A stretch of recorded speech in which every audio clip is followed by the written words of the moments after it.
Greetings, friends. This is Mike from Top 10 with Kyle and Mike. This week, like every week, Kyle and I will be discussing a topic. We'll be debating it vigorously. By the end of the show, we will have a top 10 that we're comfortable with. We're going to try to get you comfortable with it. But this week, as we've been doing a lot lately, we've got a little bit of a twist. You have met several times dear friend Jameson, but today you will be meeting the loci to Jameson's Thor. You will not be talking to the uber serious older brother. You'll be talking to the god of mischief himself, Derek. So Derek, Kyle, what are we talking about today? So, hey guys, I'm Derek.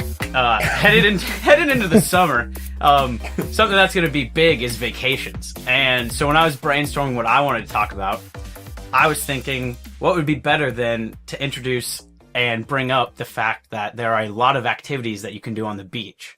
So my top 10 are going to be beach activities. Oh, I like this. This makes me happy. We'll see where this one goes. There are a couple that I think I might have to explain, but we'll roll right into it if you guys want to. Yeah, I'm absolutely very excited about this one. As we record, it's finally getting warm in Chicago, which means that I may actually get to go to a beach this summer. Some of these might actually happen. Yeah, and it's been like a solid 11 months since I was at the beach, so your thighs are reflecting this. Yeah, you haven't even seen the worst of it. So this will be a solid refresher. Oh boy. Yep, sorry, Mike. I'm not feeling safe. I am personally very excited to hear what dear friend Derek thinks about the old beach, because I have spent many a happy hour with him and his clan on the beach and have likely seen him partaking in many of these activities. Well, there's one that, and we'll get to it later, but I specifically put it on there because after you started attending the beach with us, I started doing it. And I was like, this is actually one of the best things I've ever done. So, ooh, reading and collecting shells? we'll find we'll see what happens here. All right. Yeah, I didn't want to speak for you, but I will say I've spent some of my happiest moments on the beach with you guys on your lovely beach. So most of what we're thinking of, I'm sure we'll be calling back to those times, but absolutely. Let's do number 10. All right. So number 10, this actually throws it back to, you guys won't know this one because it throws it back to, some Hilton Head when we were little, when Jameson, me and my little sister were just wee lads. So this is one that I might have to explain a little bit. It's when you rode those little sit-down bikes. So those recumbent bikes. I don't know if you guys ever did that. There's two wheels in the back and one in the front, and you steer by leaning.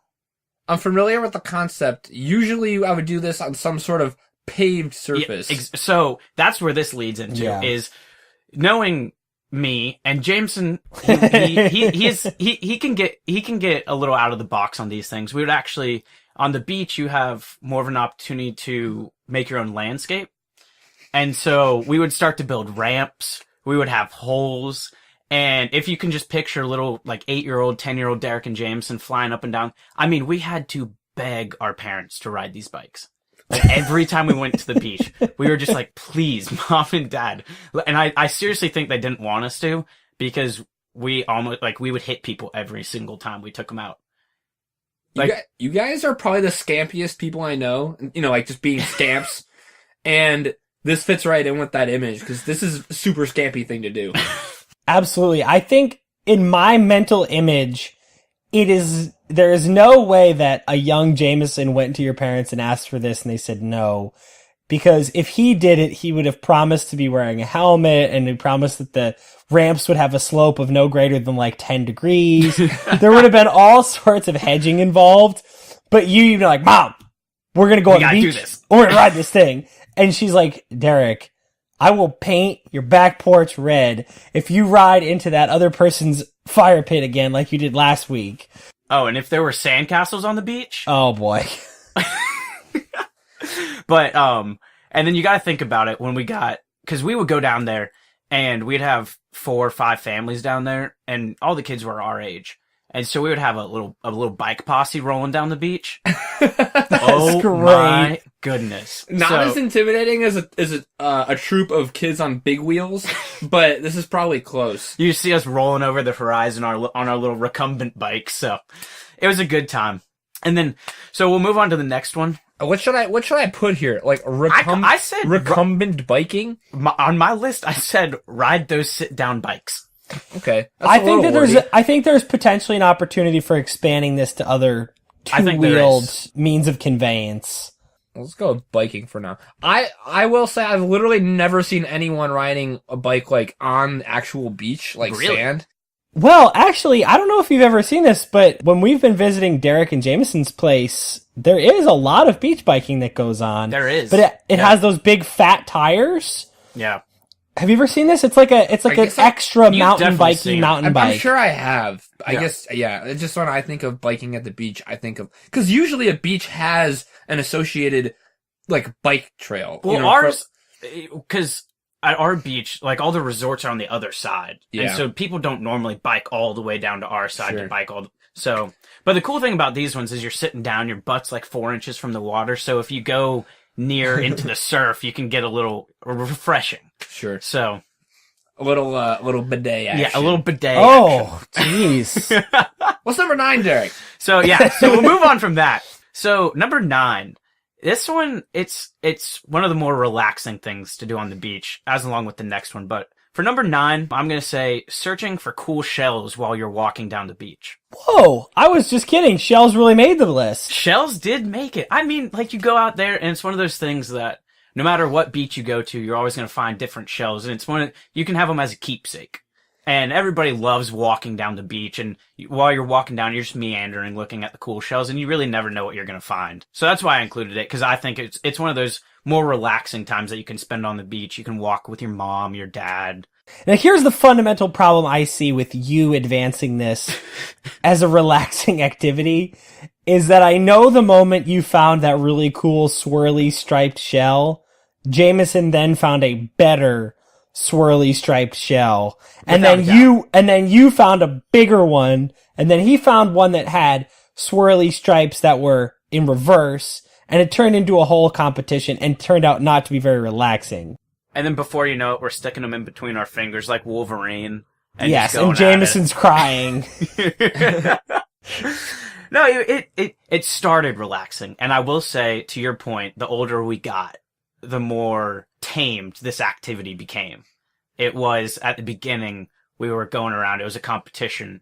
And now it's one of those things where you can go out with your significant other and you can find cool shells. Maybe you can make a new necklace, or you can write your name on it, or something like that, like a keepsake. My God, Derek, you are such a romantic. You're a beautiful man. Man, if I wasn't engaged, I'm a free man. I'm single, so that's true. We're doing this.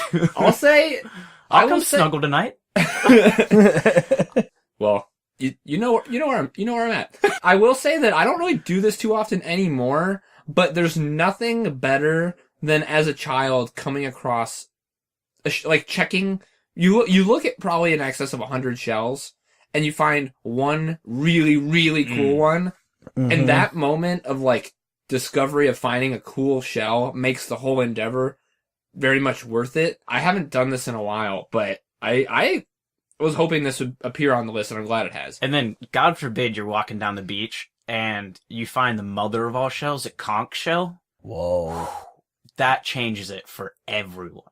That's never happened to me. I was gonna say, have you ever found like a fully formed conch shell? We've found little, like, 4-inch ones, like 3-4 inch, not like the big 10, 12-inch conch. No, we've never found those. Not like the magic conch. I was gonna say, you'd of course all hail. Oh, hell, the magic conch! Not that one. Yeah, not that one. But not the ones you can blow, like, make a horn out of, but... No. What's the horn News called team assemble! Oh, God. This is gonna be embarrassing. God, Quinn, please don't kill us. Are you a Thrones guy, Derek? I'm okay. And this is where I was having...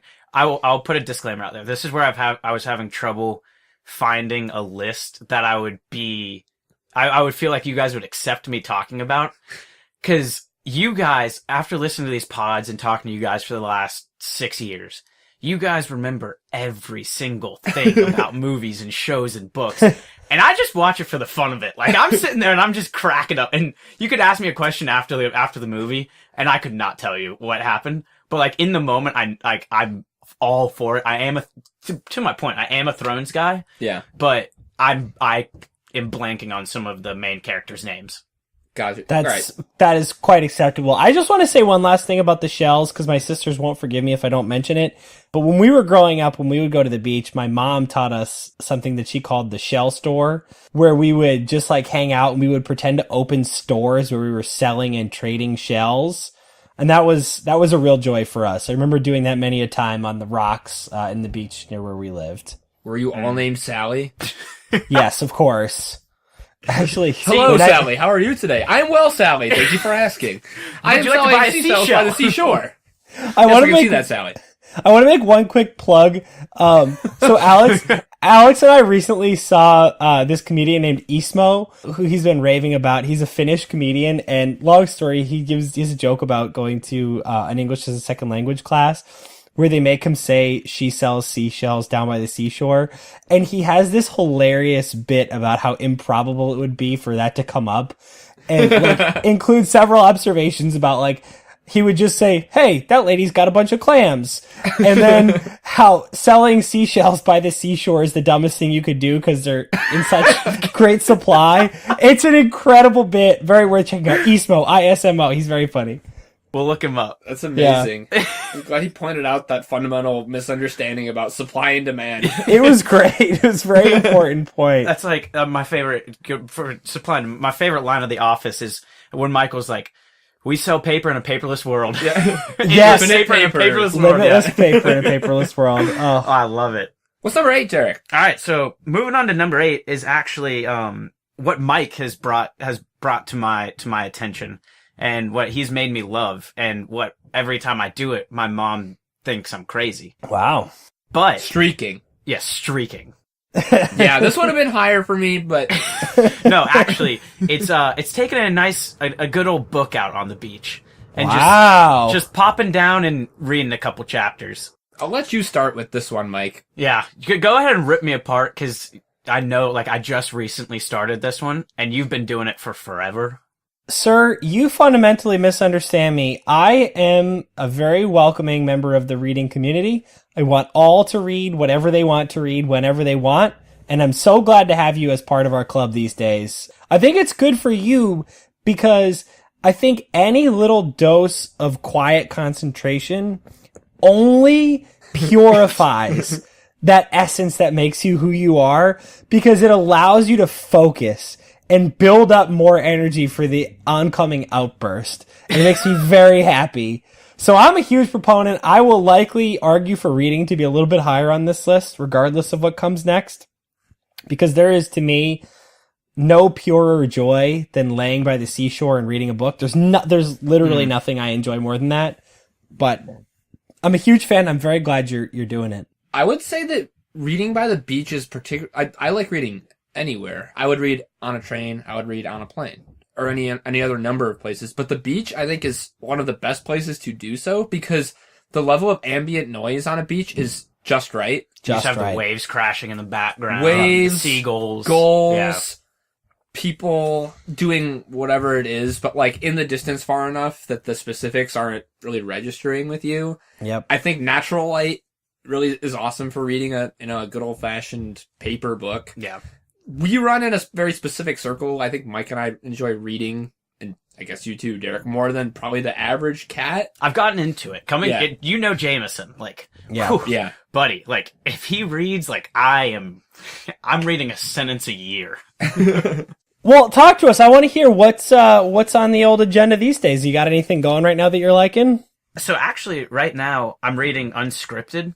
Oh, what's that all about? Do you know who it's by? No. I'm completely blanking on his name. He's the bald dude on the NBA TV on TNT with like Shaq and Kenny and all them. The white guy, token white guy. Not Jay Billis. Not Jay Billis. He's got a bow tie on. Does that make sense? Yeah. Wait a second. It's by Ernie Johnson. Okay, Ernie Johnson. Yeah. So It's unscripted by Ernie Johnson. It's basically it's talking about his life and it's just like all of the trials and tribulations. I'm a big nonfiction, like history reader now that I've gotten back into books. And so like I read Phil Knight's book about Nike. Oh, I heard that was really good. It's if you ever want to like own a business, be a CEO or like have anything to do with business, it is a great book because it shows you like like all the heart and sweat and blood you have to put into like running business. Yeah. And then Ernie's book it's just down to earth. Like it shows you, like he talks about it in the book. He's basically saying, even though you see me on TV every day, like I'm a normal dude. He's got 6 kids. He's adopted 4 of them. 3 of them have special needs. So it's just, and it's talking about like his fight with cancer, like how he was like everything that he's been blessed with in his life. And so it's actually like, it's a really good book. And I'm kind of into those books because I like hearing people's stories. Yeah. Because I feel like that's where you learn the most and how you grow as a person. And so that's why I'm kind of into that genre. And then Jameson got me a book about Leonardo da Vinci. And this sounds about right. Yeah. I was reading that one for a little while, and then it basically just became a book about his art. I liked the parts about like the history and like his life, but then once it started about talking about art, then I was just like, eh. But no, that's what's on the docket right now is Unscripted. Wow. So if you've never heard of it, you want to check it out, definitely I would highly recommend it. That sounds terrific. Can I throw one your way that I think you'd like? Yes, sir. I will write it down right now. I read one, The Bassoon King, and I've heard of that. I've heard of it. So it's Rainn Wilson, and it's about his life. It was terrific. He's a great voice as a writer. His life is really interesting and more varied and a little bit different than you might expect. But same thing. It's a person telling their story. Very humble, kind of regular guy. Just interesting life. Really well told. And like you said, it's something you can learn from because he has a really interesting point of view. I would really recommend it. Okay, cool. I'll definitely check it out. But bringing it back on that level. Yeah. Back to the list. Yeah. It's very hard, I found out, to read a book that has like the extra paper cover on it while you're on the beach. Because it's like, it gets sand in between it. It blows off all the time. And so I'm trying to get used to it. I've started going out there now. I've started taking it off before I got, so I'm getting into the groove on it also. My friend, the practicalities of beach reading are huge. You got to take the jacket off of a hardcover if you have one. A jacket, that's what it's called. Yeah, you want to find. I'm getting there. I'm learning. You're getting the lingo down. We're working on it. You want to find a book that's like light enough so that you can read it on your back. You also have to find a good position to read in. You know, if you're leaning on your stomach, you got to dig a little hole. Like there's a lot of work that goes into this to get the beach reading just right. But once you find it, you don't want to give it up. Yeah. And that's kind of where I've gotten to, especially being down at the beach alone this summer. Like just sitting out there and reading, like, and for that fact, I will probably be open to moving it up, but man, I love 7 through 1. Those are all the memories right there. Yeah. All right. Well, hit us with 7. Talk to us, my friend. All right. So 7, this is, I really want to evoke some fond memories from everybody listening right now. And 7 is sand/drip castles. Oh, good inclusion of the drip. So I was thinking about splitting them apart, and then I was like, there's no reason to split them apart because it's the same concept. Like you're still building a sandcastle. It's just the consistency and how you're making it. But man, like I can remember some of my fondest memories of being at the beach are me and Jameson and my dad and my little sister, like us going out there. And back in the day when you had those little plastic molds. And you would go, you would make your sandcastle, you would build the moat around it, you would go find the seaweed to decorate it, the shells, going back to the walk, you need the shells to decorate. So it was just one of those things where it was like, man, I'd be hard-pressed to leave this off the list. So, I know the difference, obviously, because I know a lot of things, but if there were people listening... You know what he definitely knows about? He knows all about Jackson Pollock. Big fan. Okay, alright. Cool. Yeah, I thought we were over that, and we're not. That's cool. Unlikely. No, okay. So anyways, what was I saying, Derek? Totally lost my train of thought. I was interrupted. Here, that's right. Yeah. So, like I was saying, I know what a drip castle is, and I know the distinction between that and a regular sandcastle, but just so everyone's on the same page, could you just provide a brief synopsis? Okay, so a sandcastle is where you're digging up the semi-hard sand, and you're bringing it back up to where you're making the sandcastle. You put it in the mold, and you're building it between soft and hard sand. A drip castle, on the other hand, and that one is very intricate. Like, it has walls, and it has towers, and it has everything, and it has kind of like, it looks like a castle. A drip castle is when you have finished boogie boarding and you're too lazy to get out of the surf. And so you're just sitting there and you're just picking up sand with your hands and just dropping it on the ground. And before long, you have something that resembles a tower. And so you just keep going around that one. Okay, cool. I'm glad that there's a term for that thing that, like, I feel like everyone has done. They've like zoned out and just kept doing it. Exactly. And then someone is like, "What are you doing?" You're like, "Oh, I don't, whatever." A drip castle. Yeah. But everyone's done it. Yeah. Yeah, and it's not nearly as guided or stimulating as a sandcastle. Yeah. Or I would like to maybe expand this to sand formations, because while a castle is probably the best way to form sand on a beach, there's a lot of fun things you can do, such as my favorite, just like burying someone in the sand, like, And then making boobs. absolutely, And then, yes, and making boobs, and you just keep making them bigger. as big Yeah. as the boobs can be. That's how they should be. Yeah. That's a good time. But yeah, and then you always, my dad, going along with that, we would always, some of my memories are, we would always go to the beach with another family friend and their family. And every single year, my dad and the other dad, they would always make the craziest thing. They would make alligators, and they'd bring spray paint out. Whoa. And spray paint it green and black. And Whoa. they'd put a paddle or something in its mouth to keep it open. One year they made a VW bug. So they spent hours on hours. Like, they had their credit cards and room keys out. They're like, getting edges right, 90-degree angle. They spent time. Yeah. They had us going out there. They were like making us dig the holes and retrieve the sand, but we were all for it because we knew, like, 4 hours later and they're going to be 10 beers deep apiece. Like, this thing's going to look great. And then we get to ride our little bikes over it later. So Sure. I think I speak for all of our friends in saying that I and all of us aspire to be your dad when we're grown up. And that is a good insight into what it takes to be a man as handsome and as successful as a father and Where as are you a going person. with this one? You gotta have like- some crazy ass determination to make a freaking alligator for your kids on the beach. Like, there is no question why your dad is the father that he is. And we would always get our family portraits behind it. Oh, Oh my God. Great times. We have them up in the house. So next time you guys are down there, we'll have to show you. Yes. Yes. Putting that Please. on the docket. Okay. That was number 7, which means it's time for the not top 3. Have you prepared a not top 3? I have there? actually prepared a not top 3. Ooh, wonderful. Being a beach topic, I feel like they were actually pretty easy. Mm-hmm. So I feel like you guys might get where I'm going with this one. One might catch you on the side, but number 3 is getting stung, pinched, or bit by literally anything. By jellyfish, by crab, by there might be a fire ant on the beach. Like, you're in such a comfortable place that you just want everything to be right.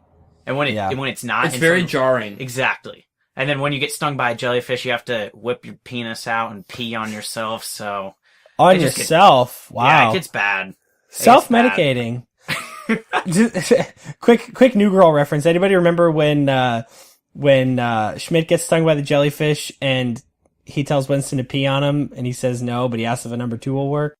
It's kind of gross. Schmidt has got to be one of the best TV characters ever made. Absolutely. To be discussed another day on another top 10. So then number 2 on the not top 3 is something that I don't know if many people will understand, but when people fish in the surf, like, I don't want to be swimming out in the ocean where there are just stray hooks. Yeah. Like, that seems inconsiderate. Where you're attracting sharks to come eat your bait. Like, I don't know where your hook is. Is it going to get stuck in me? I don't know where the sharks are that you're fishing for. Mm-hmm. So, and they pretty much, wherever they are, you got to give them 50 yards on each side. So they're taking up some prime real estate. Yeah, that's true. And so I'm at with that you. point, it's just like, go to a bridge or something and just fish over there. Yeah, there's Yeah. got to be a pond nearby. Exactly. It feels like it should be like a dawn and dusk activity. Like you should be out there, early or late in the evening, but Before the kids get out. Or like at pools when there's like a half-hour period where no kids are allowed. Adult and swim. it's Yeah. only, adult swim. Exactly. Adult fishing. Adult fishing. Ugh. Everybody get out of the water for this 30 minutes so this fat South Carolinian can go fish. For some reason, he can't just hop on a bridge or a boat. I'm glad that we don't have very many listeners because we probably could have alienated a few people here, but yeah. But I'm with you. I'm an overweight South Carolinian, so I can go down that road.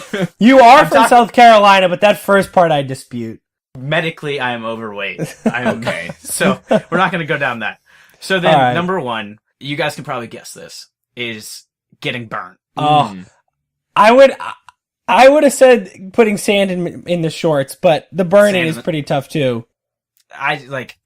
There's just something about getting burnt where you can't come back from it. Like sand, you can go hop in the ocean and get it out. Go hop in the shower, get it out. But burnt, like you're trying to sleep that night. Yeah. Oh, yeah, forget it. The only thing that's worse than that, according to our sage friends over at SpongeBob, winding up with no one is a lot less fun than a burn from the sun, some sand in your buns. And that brings me to my other not top three, which is just the fucking sand. Yeah. so the beach in general. Well, listen, I like We sand hate in its sand place. and we hate sun. So look, anything in moderation. We can all agree that we love the sun, but too much sun is a burn, and too much sand is just too much sand. It's everywhere. To quote, it is a beach. You know that, right? Oh, come on. Don't do this. Look, I'm in the right here. Too much sand is too much sand. It is. I will agree. No, I'm with you. When your armpit starts making a pearl, it's a problem. Exactly. I'm the kind of person, if I'm on the beach, I'll throw a towel down before I lay down. Like, I'm not gonna lay straight down. Those people who lay straight down in the sand, I'm sorry if you do it, but I look at you and I'm like, you are crazy. Maniacs. It's like, psychotic, unruly. So, I'll give you the sand. I thought about putting that on there, but sand is just such an integral part to the beach. Yeah. In moderation and in its place. I like sand on the beach.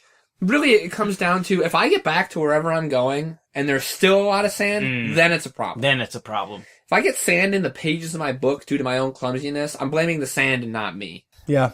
I do have a couple of other ones if you don't mind. Shoot.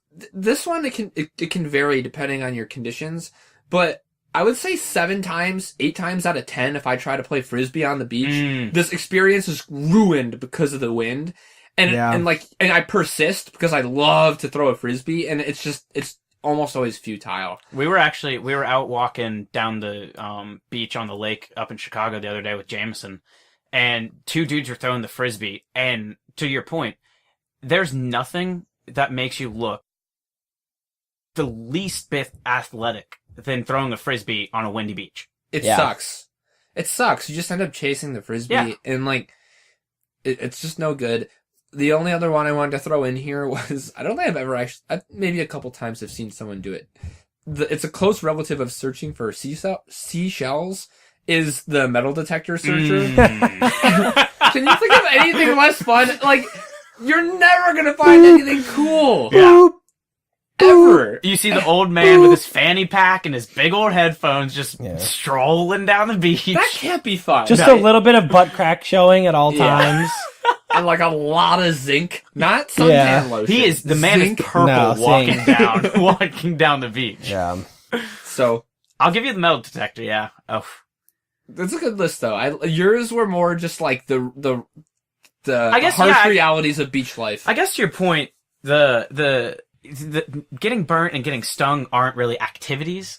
So no, but they're directly correlated with activities. There are 2 sides of the beach coin, my friend, and we've talked for a little bit about the dark, seedy underbelly of the beach here.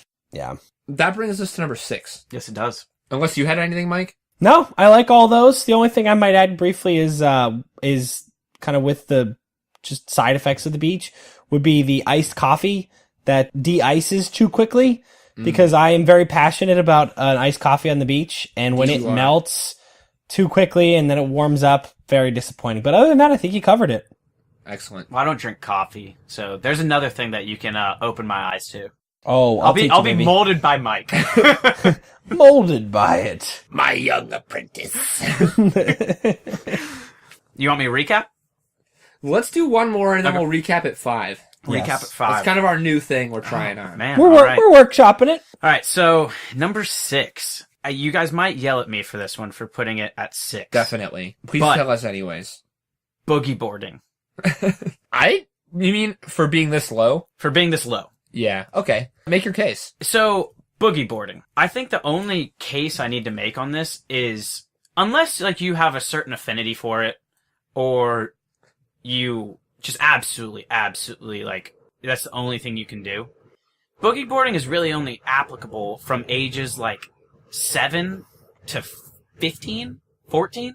Because after that you graduate. You get into surfing, paddle boarding, bodyboarding. It's always just that extra thing that you have to take down to the beach. But man, like, I can remember my dad taking us out there back when we were just 2 small dudes, me and Jameson, and we couldn't even catch our own waves, and he would push us into the wave. And man, you would fly. And boogie boarding is one of those things that when I was little, those are the memories. Is just walking out there with your boogie board. It's got SpongeBob, it's got Princess Diaries on it, and you are just ripping waves. I'm picturing a young Derek staring into the surf and sunset, leaning on a boogie board, and Jameson comes up behind him and like rests an arm on your shoulder. Postcard moment. As the twin suns set. Yeah, and I'm picturing Derek is wearing a puka shell necklace this whole time. Yeah. I did have an anklet. Of course you did. Even better. I didn't anklet, but and then I don't know what happened, but the technological advances in boogie boarding. Can we talk about those? Oh, back what a when time we were to be little. alive. Back when we were little, it was just those stupid old styrofoam ones, and now they've got the slick bottoms that you can wax up. Yeah. They've got the sticky tops so you don't come off it. If you're behind the wave, you just stretch it out and you keep. I gotta say, kids these days, they have it easy. They don't even know it either. They don't know the struggle that we all went through.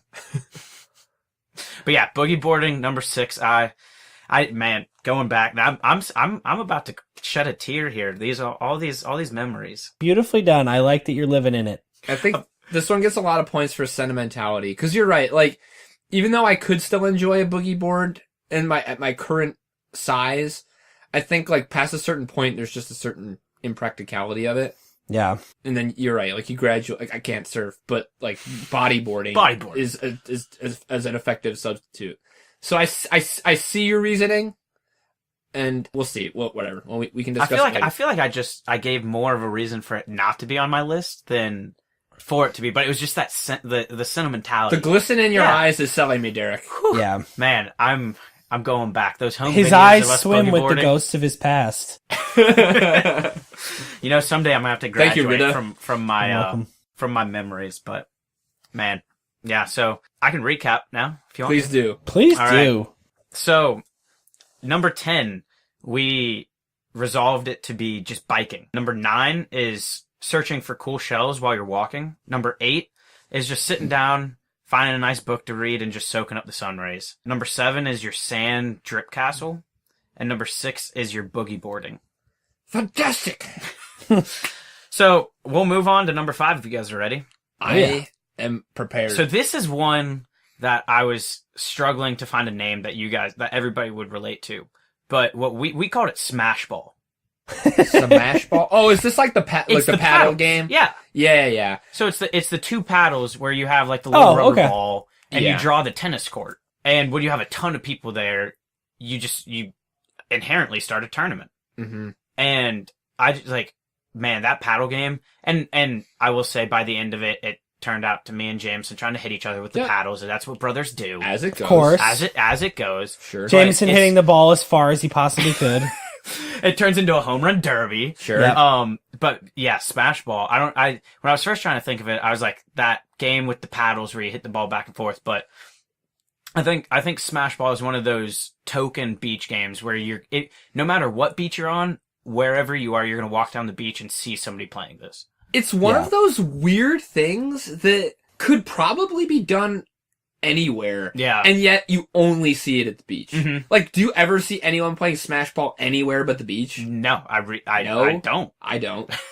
That's a What about great you? point. It would be very reasonable to play that many other places. In a yard? backyard? Yeah. Or a front yard? Or a park? Or just anywhere? Like, literally anywhere. And yet you only see it at the beach, which I think, like, definitely cements its place near the top. Mhm. Did you say you would, like, actually draw lines out? We would draw lines out. We would Wow. have, like, the center line. Wow. Yeah, we took it seriously. Yeah. It's very sophisticated No, compared we to were your just- average Smash baller. We would just kind of like go back and forth and see how far apart we could back up before we were missing, or see how many times we could keep it in the air, or just hit each other with it. Like, those are kind of the three main ways to use them. I still remember, I think it was with Jameson, my high score of keeping it alive was 437. Damn, son. We seriously, we went on for like an hour. That's really fun. Yeah. It was rough. By the end of it, my arm was dead. By the end of it, neither of you wanted to quit. You're like, I won't give in. By the end of it, I hated the game until we came back out the next day. Sure. So, Yeah, that's a good one. and I think to your point, you could see it played anywhere, but you don't. You So- don't. Yeah. All right, so moving on to number 4 is, and when I was thinking of this one, I was just like, now growing older, I see why our parents wanted us, why they told us to do this. But it was the golden dig to China.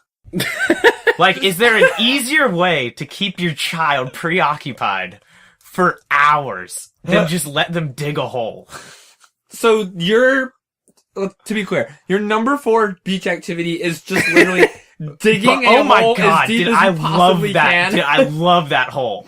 Your mom obviously sent you on a mission to China, and I'm just so glad I know this now. It's a good lesson to learn. I guess it's not a super valuable lesson, but you're right. Every kid has tried to dig a hole as deep as they possibly can, and has like learned how to dig a hole. As weird as that sounds, like, because you can't just keep digging in the same spot. Yeah, you have because to slowly you have grow to out. slowly widen it, Yeah. and then like, but at first you don't. You reject the reality that has been presented to you, and you like try to just hold it up somehow and keep going, and eventually you just have to deal with it and widen out, kind of like they do on Naked and Afraid as they try to get to groundwater.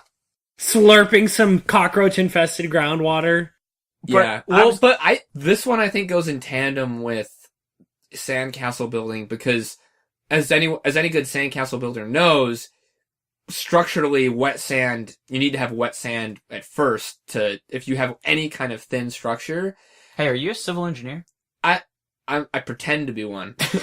I think, but rather than, and if you're up far on the beach, rather than running down to the water, you realize that you can just dig a deep hole and get to like harder packed wet water just by going straight down rather than going back down to the beach and save yourself the time. Or you can just build closer to the water. But you get it. But the first time you're digging that hole, like, and you realize, I don't even know how to explain the jubilation when you're digging your hole and just water starts to seep from the bottom. You are 6 years old and you're, where in the world is this water coming from? It's like you found oil. Exactly. You're like, ah! Ah! I don't know about you. I remember like the phenomenon of groundwater first occurring to me in this case. I was like, "There's water down here. What could is this going on? possibly be? Why is it wet down here? It doesn't make any sense." And like, you're right. That sense, it's like it's the shell thing again. And then that sense of discovery is really magical. For every kid, you're always like, well, shoot, this hole is going to fill up and I'm going to have myself a personal pool on the beach. Nothing gets better than that. And then when I was thinking of my list today, I was literally sitting there and all these great memories came flooding back. And I'm sitting there and I write it down and I'm trying to think of my next, like some other things that I wanted to put on the list. And then I thought about it again and I was just like that seriously kept me. I think my mom did it on purpose just to keep me occupied. Like, yeah. Jameson, Bailey, who cares what they do? Oh, Derek, do you think that's what she was doing? But just to keep me occupied for 2 hours, just by digging and it cost them $6 to get a metal shovel. And that was 3 hours a day on the beach where I would just dig a hole. And I would just go at it, and then... You do strike me as the type, like, to do it one day, and your two siblings are like, that was fun. And then the next day they boogie board all day, and, like, as they're in the surf, they look up, and all they can see is the periodic, like, fling of sand as Derek is, like, shoulder deep in a hole.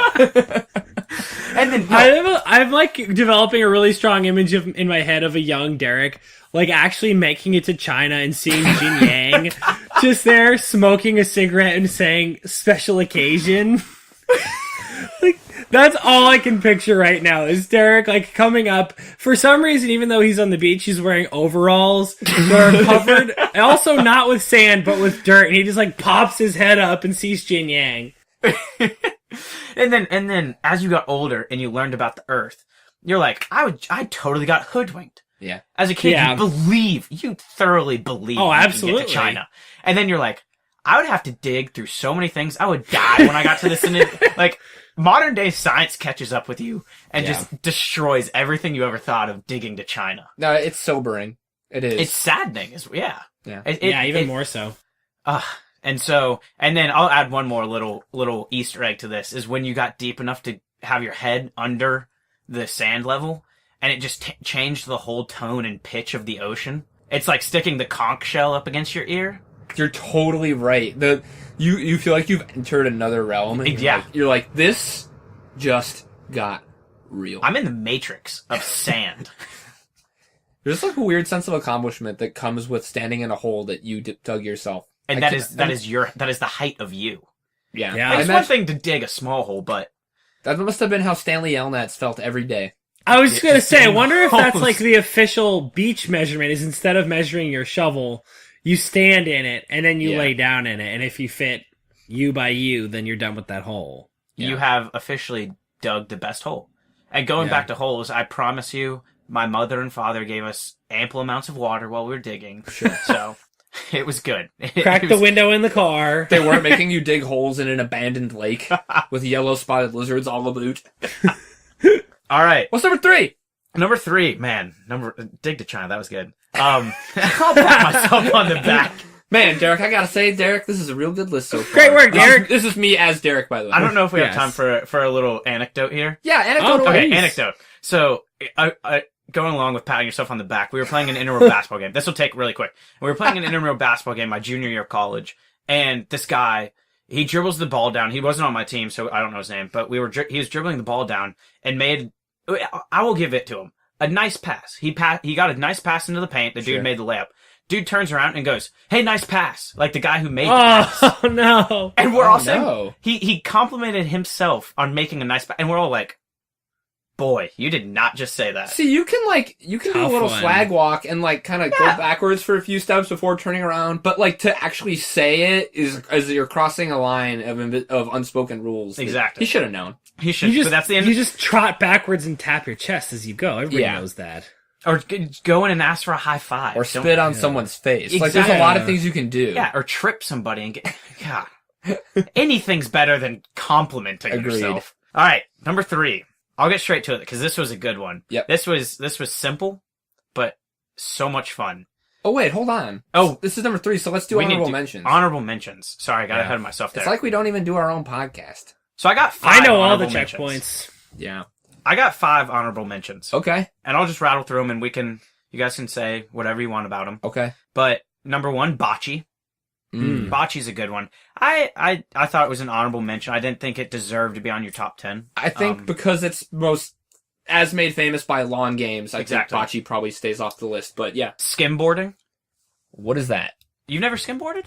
Maybe I have, I just didn't know It's basically, you take a I don't know, somebody was literally probably very high when they thought of this. Sure. But you take a plank of wood and you throw it down on the little, like, the 2 centimeter tall surf, and you can just fly down the beach.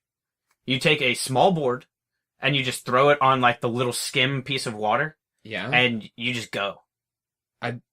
That sounds like a ton of fun. It's also very dangerous. Yeah. You would know what it was if you saw it. You would see it. Yeah, you would know. Oh, all right. But I mean, it's one of those things where it's like the displacement of the board allows you to go in that little of water. Yeah. But I remember the first day. I still have a piece of my first skimboard because I didn't want to let go of it. Wow. I really like that. That's nice. It was Hawaiian themed, so it had the little pedals and it was multicolored. Beautiful. But another one, paddleboarding. Sure. I put that as an honorable mention because it's also a lake activity. It's not just for the beach, but it is fun on the beach. It's more of it's a river kind of thing. I feel this one might be able to, you alluded to it earlier, but burying your friends. That might be able to go with with digging a hole or a sandcastle. Yeah. But I just feel like that one had a whole different realm to it because it's a different thing than sandcastling. Because you're not building, you're just covering somebody. It's the same kind of rote, determination that you need to have to dig a hole. It's different. Exactly. It's different than a sandcastle, fundamentally. And then the last one, this one came to me because just recently, actually last year, what does that make us? 23 years old. One of my friends, we got down to the beach and he bought a child's kite so that he could go out on the beach and fly a kite. I was going to stump hard for kite flying. And so kite flying is another honorable mention. Yeah, my old man, Jim, is the biggest kite fan there ever was. Box kites, big kites, small kites, kites that climb on rocks. He loves kites. Quick anecdote, we one time flew a kite at a soccer field I used to play soccer at, and he got it caught in a tree. I hope no one's listening to this. Wait, can I just say, I do know this story. This is my first time, so my reaction is genuine. He got it caught in a tree, and really liked the kite, and tried a number of methods to get the kite out of, this is a tall tree. A number of methods. He tried to Bear Grylls it, and he made a string apparatus to climb the tree. That didn't work out very well. He cut that fucking tree down. He cut the tree down. He had me come out and aid and abet him. How tall was the tree? Probably a good 30 feet. No way. That's 300 feet or so. It was a redwood. Did he do endangered? Okay. No big deal. So this is where it becomes either awesome or pretty cool. Axe or chainsaw? Neither. We used in the old lumberjack movies when the bandsaw? Is that what you call it when there are two handles and you go back and forth? It was like that, and we whistled while we worked. So great! I love this so much. It took us forever. It was maybe a 5-inch in diameter tree, and we felled that thing, and we got his fucking kite back, and there was never a time that the wind picked up a little bit that my dad didn't whip his kite out. And so I have very, very fond memories of flying kites on beaches. And I think that the fact that you can bank on being able to fly a kite at the beach makes it enough of a distinct beach activity. Yeah. I would like to stump really hard for kite flying. I think a kite feels like it's going to probably belong. I think it does because, to that point, that kite flying transcends age. You fly your big kite. Time. And it takes minimal effort. You get it up there, tie it up, done. Can fly a kite. And it's fine. It's just, and that's another thing. There's just a wonder for a kid to fly, to be when I was entrusted and I held the kite and he let me roll it out a little bit like that. You're like, my dad loves me. My dad, not only that, it's not that my dad loves me, and my dad loves me very much. It's that my dad respects me enough to let me fly the kite. And that was a big day. That's a huge day. That means an awful lot. Totally agreed. Anyways, what's number 3, Derek? On that, I feel like that was a good note to move on. Number 3, I don't know what you guys call it, but I gave the introduction a little while ago. But we call it over, under, through. Yes. Mike, you're looking at me like I'm crazy. You know what we're talking about. I'm sure I will know in a second. What are we talking about here? So for all the listeners, over, under, through. Oh, I'm sorry. I know what we're talking about. Keep going. Exactly. So over, under, through is basically your game where you just walk out into the ocean, and as a wave comes, you assign one person to yell over, under, or through. And you either have to jump over the wave, you have to just stand there and let it smack you. And if you have huge waves, that, whoever calls through, you beat them up when you leave. Yeah. Because you're like, you killed me. And then under is you just dive under and you let the wave pull you back up. And it's just, it's a simple game, but it's so much fun. It really doesn't make any sense that you can, but we grown men, when last time we were at your place, we played it for like a half hour, 40 minutes. Just out there, screaming over under through. It's just fun. Yeah. Is what it is. I mean, you're getting your fair share of like salt water. You're having fun. You're talking, and I think that's the part is between waves you can talk, you can chat, and then it's just one moment where you're like through, and everybody just stands there and like braces for it. You're right. It's cool to just be shooting the shit, and then you're like, well, and I tell you what, I was talking to my boss the other day about whatever, and then under, and everyone's like, and then as soon as you like wipe it out of your eyes, it's like, well, and then he told me, and it just you pick it back up again. So it's one of and it's just one of those things that I remember going back and just even now, like you guys said last year, but it's one of those things you didn't have to take a single thing down to the beach. Yeah. You didn't have to pack a bag. You just had to have you didn't even have to have a bathing suit on to play. You could walk in fully clothed or fully nude. Yeah. And you can play this game. I guess. Hopefully, if you're playing naked, nobody says over. Yeah. Well. But. But. Good old jokes. But, so, you've played it, Mike. Oh, I've played it with you guys. I think I probably played this growing up too, and I agree. It taps into something very simple. I do think it's worth noting that the beaches I grew up on in the New England area were not as accommodating of such games because in the New England area, you want to boil your ass off on the sand, run into the water for less than 20 seconds so you cool off, and then never go back into the ocean again. So your passion for enjoying the salt like while out there floating is something I've learned in my time visiting your family's place in South Carolina, but it's been acquired. It's been very much acquired because growing up, that was not the way things were. Yeah, I will say this game, and it's like you have different levels of like tennis, or you have different levels of golf. Yeah, like, holes can be hard, but with this game, it is solely dependent on the water. Like if you have 2-foot waves, it's gonna be fun. If you have 7-foot waves that are freaking crashing and like coming at you like dump trucks, this game becomes very intense very quickly. Yeah, absolutely. And so it's one of those things that you are just at Mother Nature. You're at her mercy whenever playing this game. It's fun to just stare out into the ocean and dare her to stare back. And then before you know it, you're knocked on your ass and you're like, what just happened? Oh yeah, by the way, I lose that battle 10 times out of 10. I'm a notoriously poor swimmer. What's number 2, Derek? Alright, so number 2, I was thinking of this one, and there were just so many. I will say, I'm an avid listener of the pod, so I know what you guys do, and I know that you guys like to jumble something, like to bundle them up. Mm-hmm, and so I took the lead on this one, and I said number 2 is ball sports. So anything, so soccer, throwing the football, volleyball. I know you guys have been down there, and we've played with the crap, what's it called? That little ball that skips on the water. The skip ball, I think. Yeah. Just any ball that you take down there, you are gonna have fun with it. And I think we can expand this one because bocce, when I was thinking, I was like, bocce's a ball. But I think this one has to do with inflatable balls. Yeah. So I think what the appropriate classification here should be sensitivity to the wind, because what we're getting at here, I think, is these are all sports that you would picture yourself playing on a grass field somewhere and having great joy.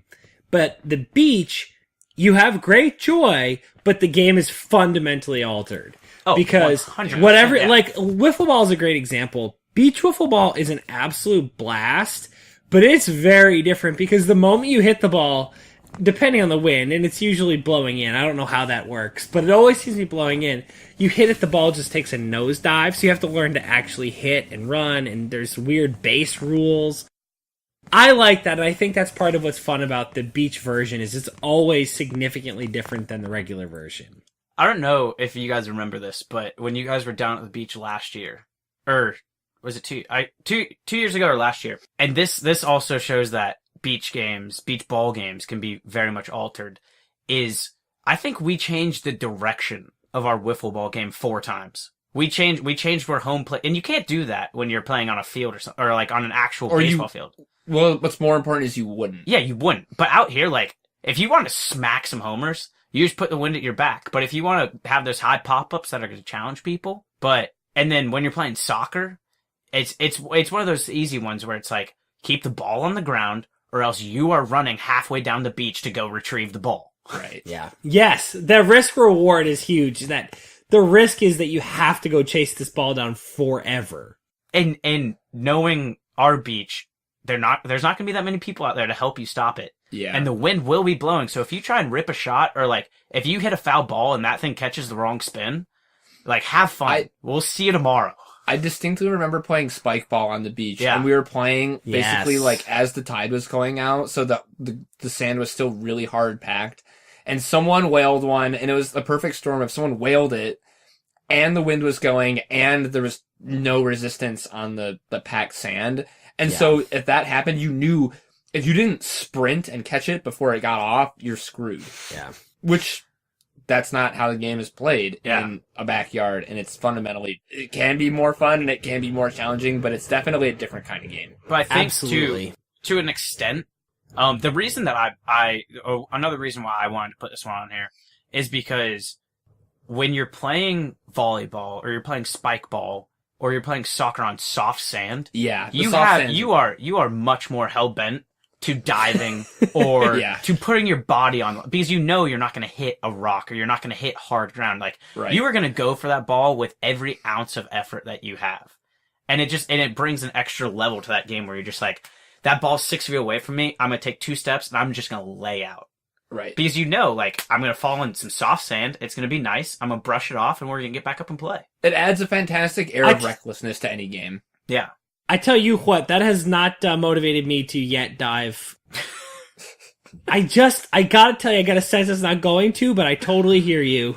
So I just, and it's so easy to take those things out there.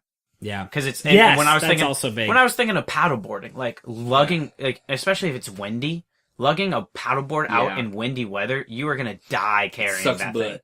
thing. Lugging a surfboard or bocce balls are 20 pounds. Right. You take a football out there, that's 10 ounces or whatever. Mm-hmm. So yeah, that's number 2. Yeah. I have a feeling I know what number 1 is. You do? I have a... Number 1 is, I don't know. I feel like everybody who's listening, and I'm guilty of this. You're sitting there and you are begging. Like I'm sitting there and I'm verbally in my car saying, you guys better say this is number 1. And I hope that's what people are saying for this one. Like for the cookie episode, I was like, we need fudge stripes on here. I'm Fudge so glad need that to was the be on reaction. Fiance Lee just scared the living shit out of me. She was like, hey, what was number 1? And I told her, and she was like, fudge stripes? You were gonna get massacred. I for was this all one. for fudge stripes. And luckily, she's been proven wrong. Everyone is in agreement that fudge stripes are the best. Thank God. I will just say, I want to quickly just defend my family's honor. It is foolishness, in my experience, to challenge Jerry where anything cookie related comes. I agree. You'd think possibly he's just passionate enough that he'd go down a rabbit hole that would lead him astray with this fudge stripe obsession of his. No, if he says fudge stripes, it's fudge stripes. He knows what he's talking about. Yeah. So I got, and for the listeners who listen to that one, my number 1 is the equivalent of fudge stripes, and it is your simple tanning. Yeah, or sunbathing. Or sunbathing. Yeah. You're inherently, when you think of the beach, you think about throwing that SPF 4 on, laying out and just bronzing. Because no matter, I don't care who you are, when it's the dead of the winter, you look down, there's that moment of realization where you're like, I am a ghost right now. Yeah. Yeah. Like, I need a beach. Or for bad. me, like in July. Yes. But it is when you think of the beach, everybody thinks of sunbathing. Here's why sunbathing is the undisputed number 1, in my opinion. Sunbathing is like it's the default activity. Mm-hmm. Like, all other activities at the beach, when you are concluded with them, you return to your resting position of sunbathing. Yeah. There's no activity that you're doing on the beach where you're not also absorbing the rays. It's the default position, and you can do other things within that, but it's what we all return to, and, like, you can go to the beach and do only that. Yeah. Yeah.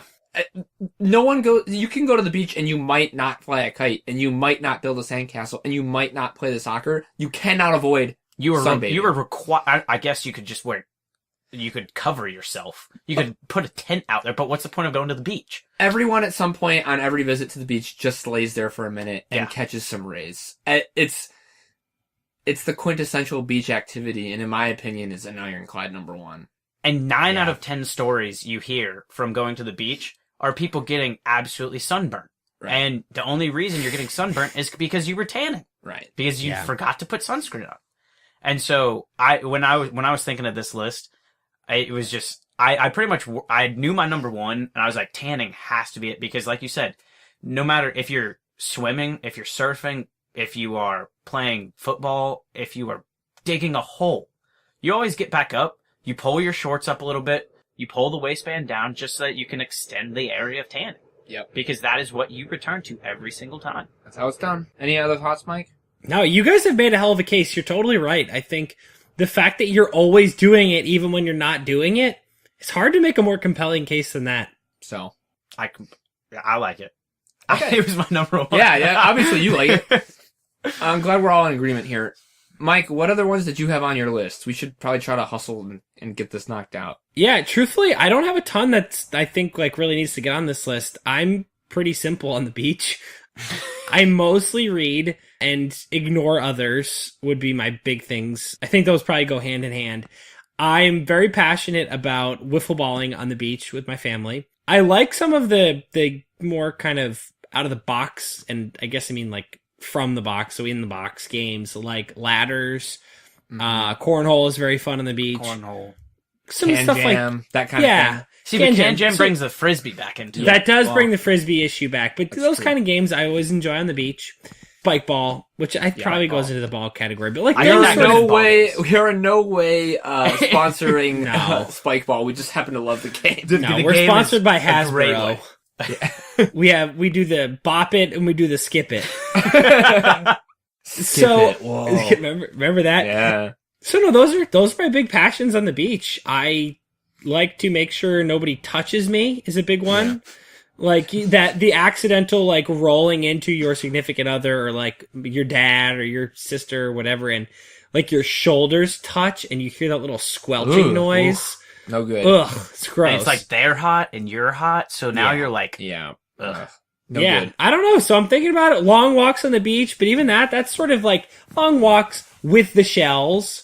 Yeah. So I feel pretty good about the contents of this list. Couple I'd like to advocate for. One, it feels weird to describe this as a separate activity, but I think it warrants inclusion, or at least a mention, is napping. I think one of the best places in the world to take a nap is a beach before it gets too windy. Falling asleep as your body kind of warms up in the sun. You're so right. Right after you get out of the water and you just lay down and you're air drying and you fall asleep. I think, and again, this is the same point I made with reading, is the ambient noise is perfect for napping. Like I oftentimes when I sleep will put on ambient beach music because I find it so relaxing.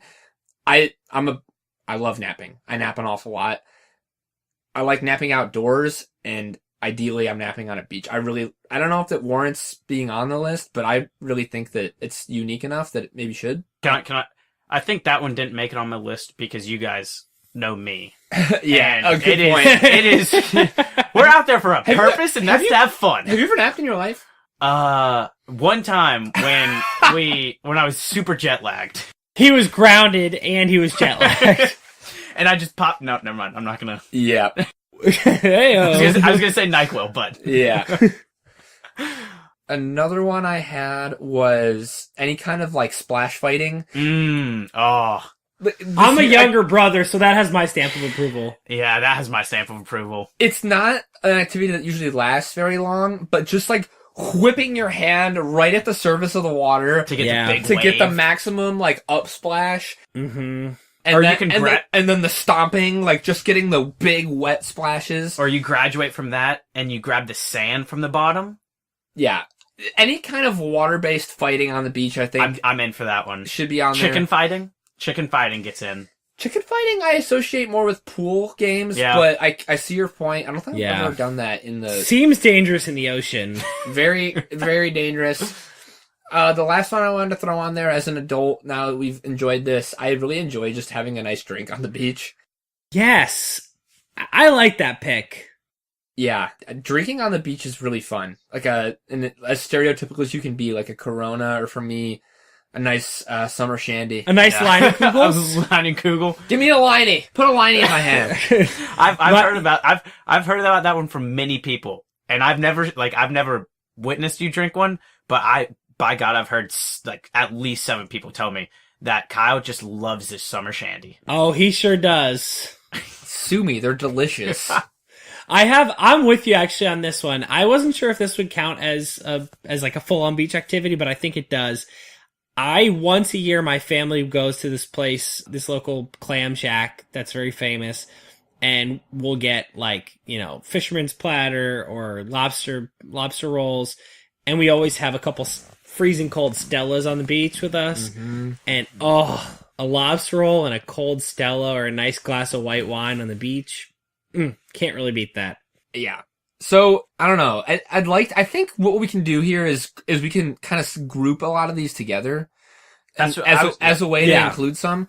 Because I don't really... Oh, another one. I actually really like running on the beach. Like, the sand resistance is fun. I think that might be one that we can group together with biking, maybe, and say, like, exercising. Yeah, exercising. And then another grouping is being me, I would group reading and napping together.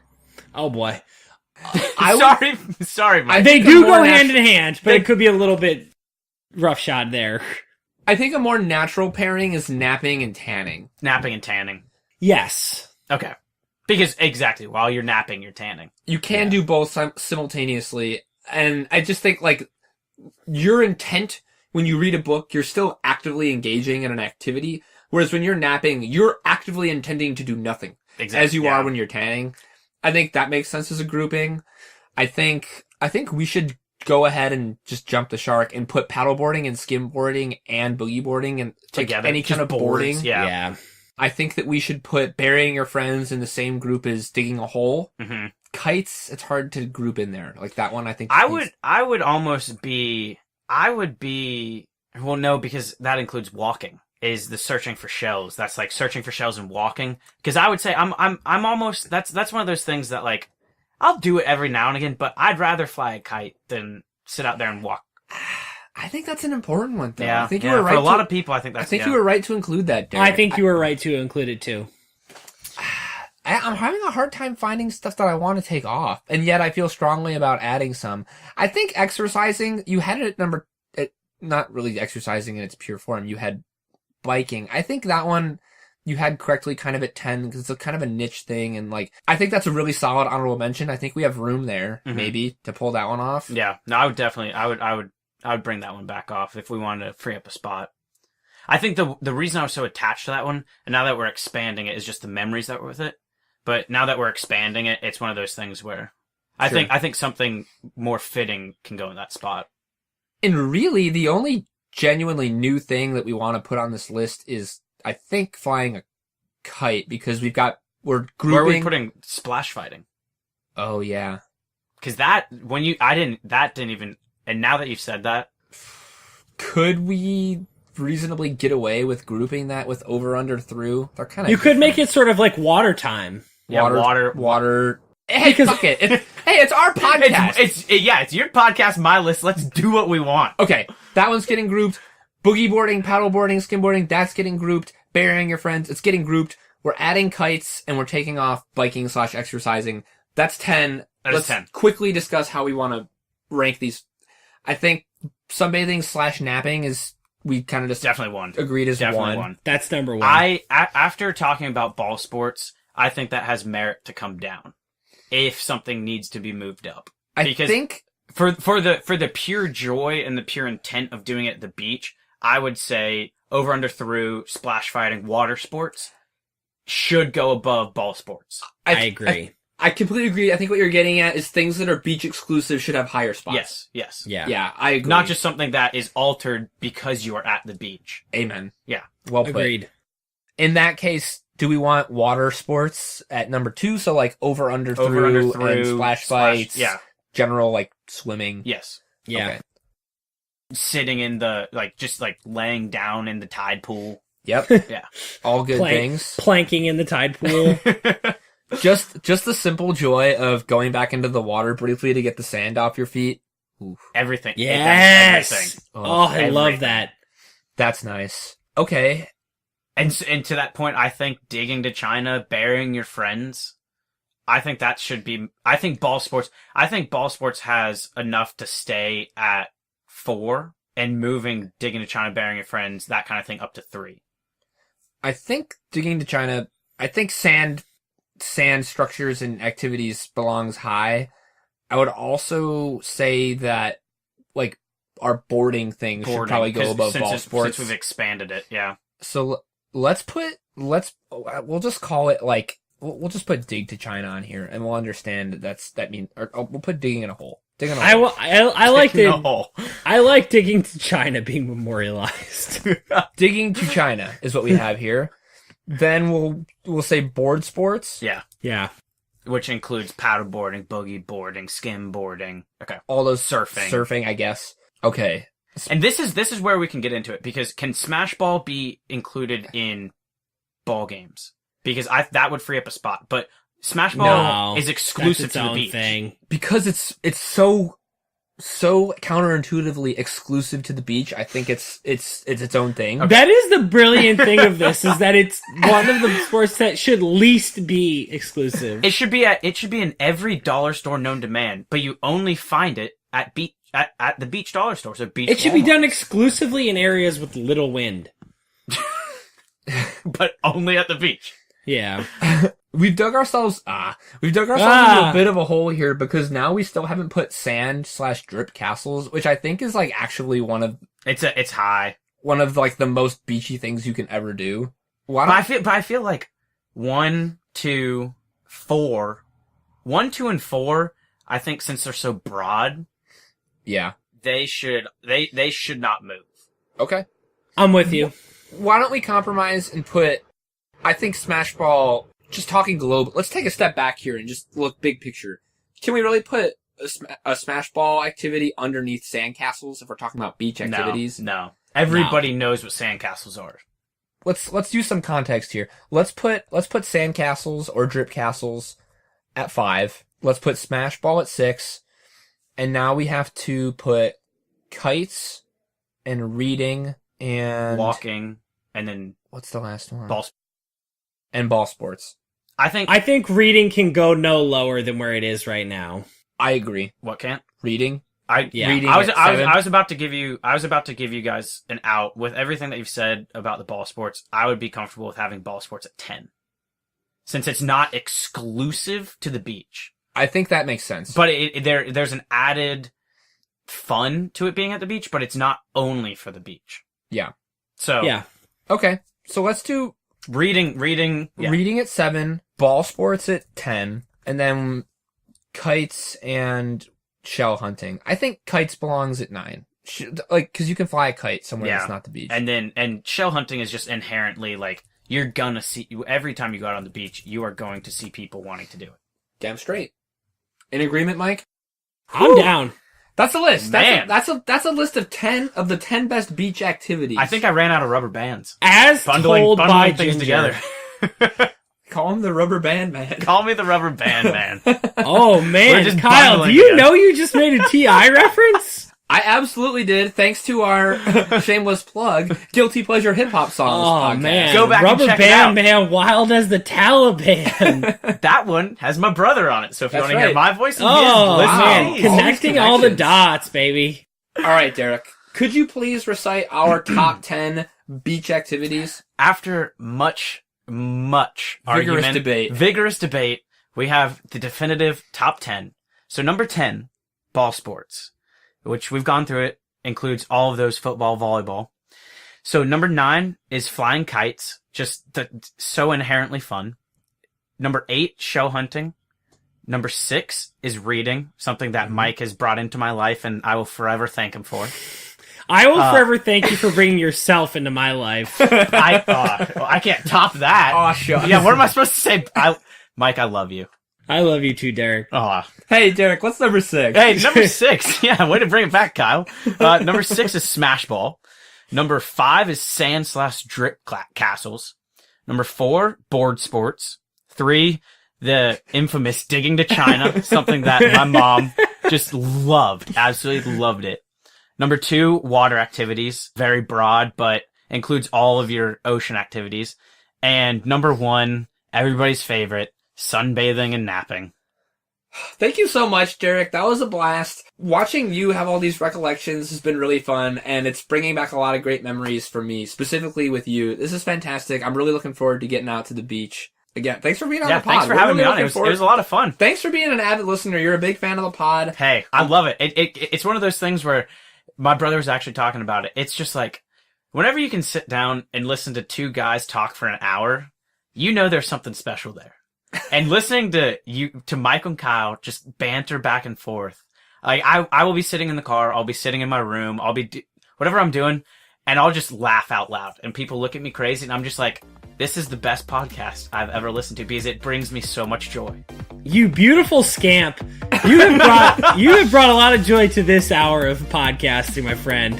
Well, thank you guys so much for having me on. It was a blast, and I'd love to do it again, but I'm not here that often. So Kyle also did say that I only got to come on because I was here, and so it was just easy to have me on.